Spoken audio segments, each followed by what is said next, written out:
precision finding doesn't work both ways, it didn't come with a double tap function when released, and you still have to pay extra money to use this watch independently. I'll be honest with you, I seriously thought about returning it, but in the end, I just couldn't. Please, let me try and explain. What's up guys, my name is Ties and today we're taking a good look at the Apple Watch Ultra 2. When it comes to unboxing Apple products, I am just as excited as any other person out there. It comes in a white little box, which has quite a typical smell. The band of your choice comes separately, which in my case is the Trail Loop, because that one seemed to best suit my sedentary lifestyle.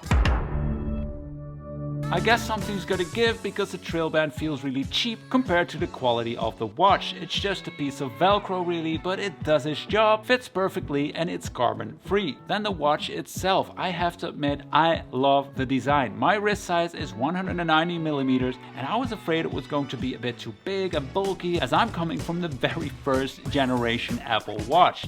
But now that I've been wearing it, for me it's the perfect size. And even though I was hoping for it to come in black, now that I've used it, I kind of fell in love with the titanium look. And I'm just gonna say it out loud, it also perfectly matches my titanium iPhone 15 Pro. But that's all aesthetics, because talking about what's new under the hood and about this particular combination, the feature that I like the most is the new ultra wideband chip that enables precision finding. I am a big fan of AirTags. Just check out the video about my dance class stalking me with it. And I don't know if you recognize this. Call my phone. Can you call my phone? I don't know where my phone is. I mean, this feature alone makes me want to buy my girlfriend this watch. Or preferably the Apple Watch Series 9 because, you know, it's half the price. I mean, it's better for smaller wrist sizes. Lower than the 9 series, you're not gonna have precision finding. And there's another catch, it only works with the iPhone 15s and it doesn't seem to be working both ways, because when you're trying to find the watch with your phone, you only get the lame directions. I've not been able to get this to work, so if you know more than I do, please let me know in the comments below. Otherwise, I'm sure Apple will be able to fix this. The update that everybody is talking about though is the heavily marketed double tap gesture, which makes you able to control your watch with only one hand, so you can keep doing with your other hand whatever it is you like so much you don't want to interrupt. In the meantime, you can stop timers, play and pause music, snooze alarms, take photos or videos with the camera remote, open the smart stack, scroll through widgets, and you can end and answer phone calls.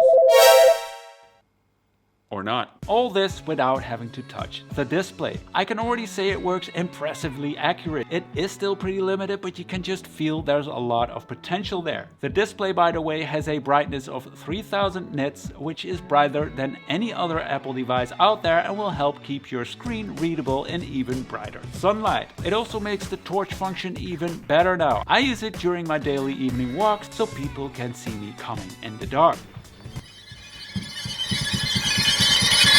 Now last but not least, let's talk about using this watch independently, because that's what I was really hoping to be doing. But if you want to go running, for example, without your phone, but you want to keep full functionality, you're gonna need an extra subscription from your mobile carrier. You don't need an actual SIM card, as you can use a digital multi-SIM or an eSIM to do that.